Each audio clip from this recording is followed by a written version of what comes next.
So we need to talk about a disturbing trend I've been seeing in the last year or two. And that trend is some of these businesses that make open source software, these open source projects that have corporations or businesses around them. And then all of a sudden they just dump free licensing. You know, they were licensed under the GPL or the Apache license or the Mozilla public license, whatever it happens to be. All of a sudden they just dump their free licensing and they change over to proprietary licensing. And this, we've seen this with many large formerly open source projects, and it's starting to become a little bit of an epidemic. And just a few days ago we had another project that decided to switch from open source over to a paid license, a proprietary license. They want to restrict use to being commercial use, and this company is Fluent Assertions, following their Exceed partnership. So what they did is they announced just a few days ago that the license for the project over on GitHub had been changed from the Apache license over to the now Exceed Community License Agreement, which is a proprietary license. It's restricting your use of the code to non-commercial use. If you use it for commercial purposes, then you have to pay a license. And I don't know too much about Fluent Assertions or Exceed, these particular companies that have merged, but some of the software that is affected by this include things like Fluent Assertions, XUnit, Identity Server. They've got some .NET libraries they maintain, and a lot of this stuff again was licensed under free licensing. It was all licensed under the Apache 2.0 license, and now a lot of it has been switched over to this new made-up proprietary license that they invented, basically trying to restrict everybody for basically you have to pay to use the software, which of course that's no longer free as in freedom, so it doesn't qualify for free software. It doesn't qualify really for open source software if you restrict what I can do with publicly available code. And Fluent Assertions is really just the latest in a long line of businesses that have basically abandoned their open source licensing for closed source proprietary licensing. And there's like a dozen of these things in the last couple of years. Some of the biggest ones were Cockroach Labs, MongoDB, Elasticsearch, although the company is Elastic, but the ones behind Elasticsearch. You had MariaDB, you had Redis, you had HashiCorp. There's been several of these. Usually they create their own commercial use licensing that of course is not compatible at all with the free software movement or the open source movement.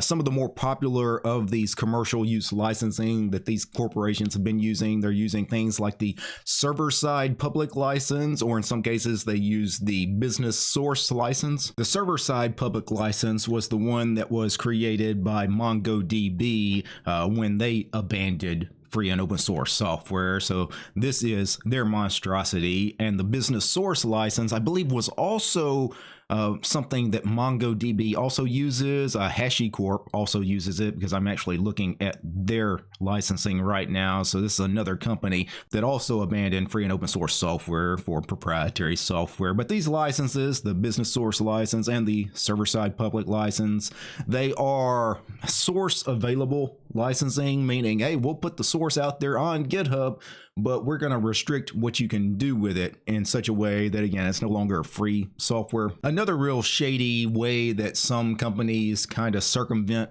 free and open source software is, some of these businesses, they'll compromise their open source licensing by locking down their code with what is called the delayed open source publication, or DOSP. And as the name implies, you're delaying the release of the code. So basically is, hey, we promise sometime in the future at a later date, we'll open source this code, but just not right now. And some of the businesses that have been involved in this include things like GitButler, Sentry, Snowplow. One of the most egregious violations of trust within the free and open source software community has come from actually one of the original co-founders of WordPress. Of course, WordPress, very popular piece of free and open source software used by tens of millions, possibly hundreds of millions of websites.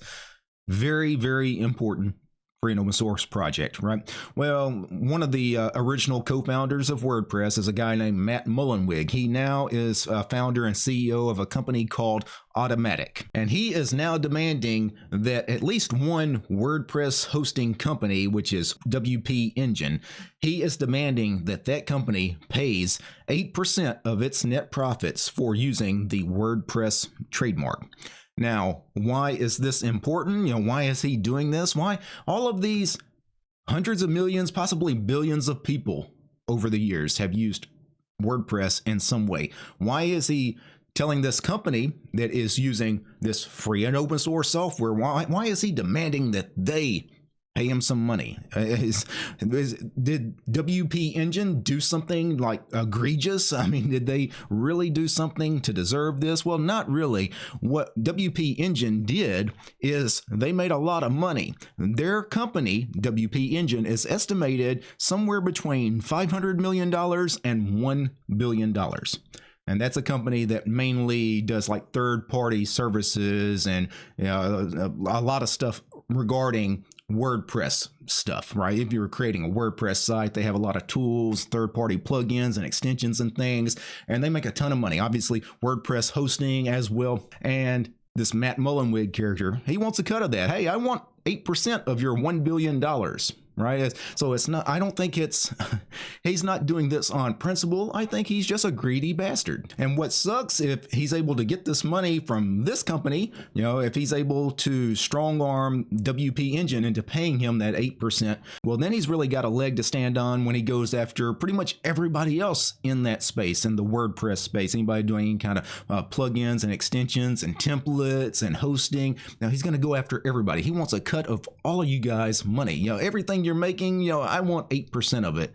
And this is what started out as free and open source software. It is just, it's really scandalous what is going on with Matt Mullenweg and his company Automatic. So what are we going to do about all this stuff? I just probably named like 10, 12, 15 different companies here in the last few minutes of this video, right? All these companies that have moved away from free and open source software to proprietary software, and all of them did so as a major betrayal of the people that contributed to that open source project originally, right? They just abandoned them. Matter of fact, Matt Mullenweg, this guy behind Automatic, he lost like 159 of his employees because they did not like what he was doing by suing, trying to go after all these people, WP Engine and whatever.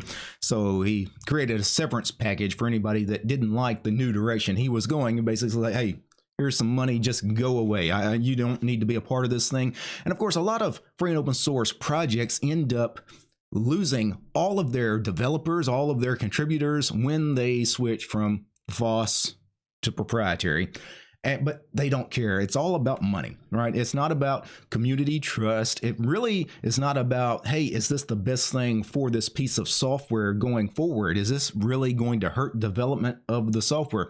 They don't care. They're just trying to get a paycheck right now in many cases. In many cases, it's all about just making that quick buck. And I'm certainly not against anybody making money. I hope everybody makes all the money they can make. I hope everybody does well. Everybody should be comfortable in life. I have no problems with people that work with free and open source software making money. But what I don't like is pretending that you're all about free and open source software, and then you completely turn your back on everything that free and open source software stands for. And I think we as a community, I think we've got to speak up louder when all of these big companies, like Redis and MongoDB and, Automatic and HashiCorp and MariaDB, all these companies, when they do something that we know is wrong, but then we just, well, there's nothing we can do about it. I still need to use their services or their software, so I'll pay for their licensing. No, right? Like we need to be more principled. I know sometimes it's hard to stand on principle, but I don't know. It irks me a little bit because I think we've made so much progress in the last 10 to 15 years. We've seen so many businesses that were anti free and open source software. They were all proprietary software all the time. And then all of a sudden, all these businesses, they embraced open source. Everybody was making open source software. Everybody loved open source software. And now that a lot of these businesses have been involved in open source for a while, now they're pulling the rug. It's like the old cryptocurrency rug pull, right? That's exactly what's being done to us. We just had the rug pulled out from under us, and we need to actually call these guys out on their bullshit when this happens. Anyway, just some food for thought. Before I go, I need to thank a few special people. I need to thank the producers of this episode. And of course, I'm talking about Matt, Steve, Armor Dragon, Cap, Caveman, Darloff, Dayless, George, Lee, Mythos, Urian, Paul, Peace Arch and Fedora, Realities for Less, Red Prophet, Roland, More Gentoo and Ubuntu, and Willie.